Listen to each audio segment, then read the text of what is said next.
Semua imam mazhab sepakat bahwa ibadah harus dilakukan dengan niat yang tulus untuk mencari keridhaan Allah Subhanahu wa taala dan mengikuti ajaran Islam yang benar. Ini mencerminkan keragaman dan kedalaman pemahaman dalam Islam yang kaya akan interpretasi dan praktik. Abu Hanifah.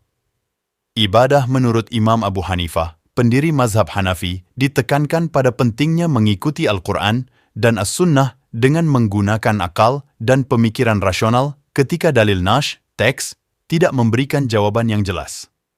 Beliau dikenal sebagai tokoh ahli ra'yi, pendapat, karena pendekatannya yang sering menggunakan qiyas, analogi, dan ra'yu, pemikiran rasional, dalam menetapkan hukum-hukum fiqih. Imam Abu Hanifah memandang ibadah sebagai tindakan yang harus dilakukan dengan landasan Al-Quran dan As-Sunnah, dan jika ia belum menemukan jawabannya dalam nash, maka ia akan menyimpan pertanyaan tersebut untuk diteliti kembali hukumnya.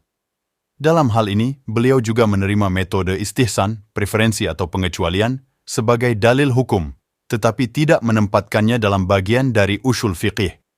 Istihsan ditempatkan dalam bagian ilmu fiqih dan bagian juz'iyat, perkara-perkara detail. Ini menunjukkan bahwa Imam Abu Hanifah memberikan ruang bagi pemikiran dan penalaran dalam menentukan praktik ibadah selama tidak bertentangan dengan prinsip-prinsip dasar Islam. Beliau juga menekankan pentingnya mencari ilat, alasan, hukum yang merupakan pokok dari fikih maqasid, tujuan syariah, yang justru dibahas dalam fiqih dan juz'iyatnya.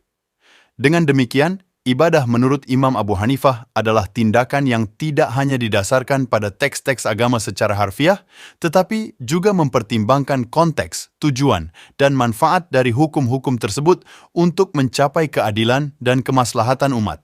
Imam Malik ibadah menurut Imam Malik bin Anas, pendiri mazhab Maliki, sangat menekankan pada pentingnya mengikuti amal ahli al-Madinah atau praktik hukum yang berlaku di Madinah yang beliau anggap sebagai representasi terdekat dari sunnah Nabi Muhammad SAW. Beliau juga mengutamakan hadis-hadis yang berasal dari Madinah dan menempatkan mereka sebagai sumber hukum utama setelah Al-Quran dan sunnah Rasulullah SAW. Berikut adalah beberapa prinsip ibadah menurut Imam Malik. 1. Penggunaan hadis.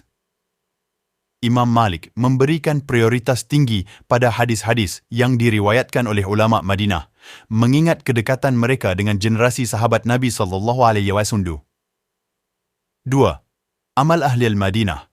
Praktik hukum yang berlaku di Madinah dianggap sebagai sumber hukum yang penting karena dianggap mencerminkan sunnah Nabi SAW secara langsung. 3. Maslahah, mursalah. Imam Malik juga memperkenalkan konsep maslahah mursalah, pertimbangan kemaslahatan, sebagai salah satu sumber hukum dalam mazhab Maliki. 4. Ikhlas dalam ibadah. Imam Malik menekankan pentingnya keikhlasan dalam beribadah.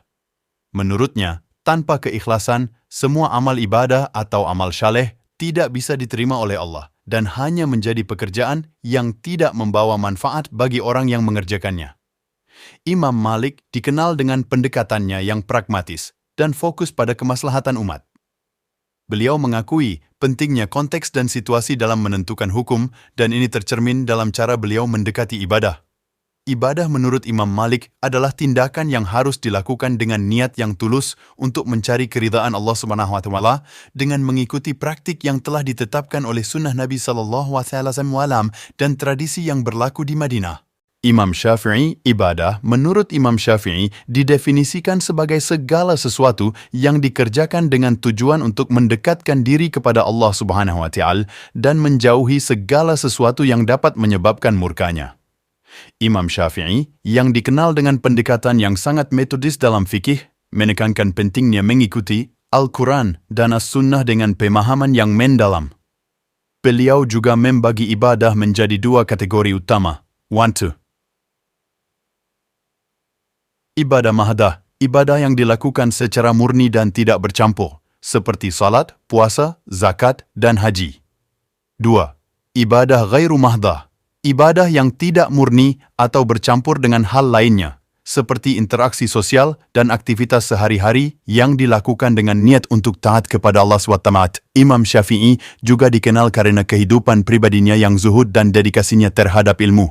Beliau membagi waktu malamnya menjadi 3 bagian, sepertiga untuk ilmu, sepertiga untuk syalat, dan sepertiga lagi untuk tidur.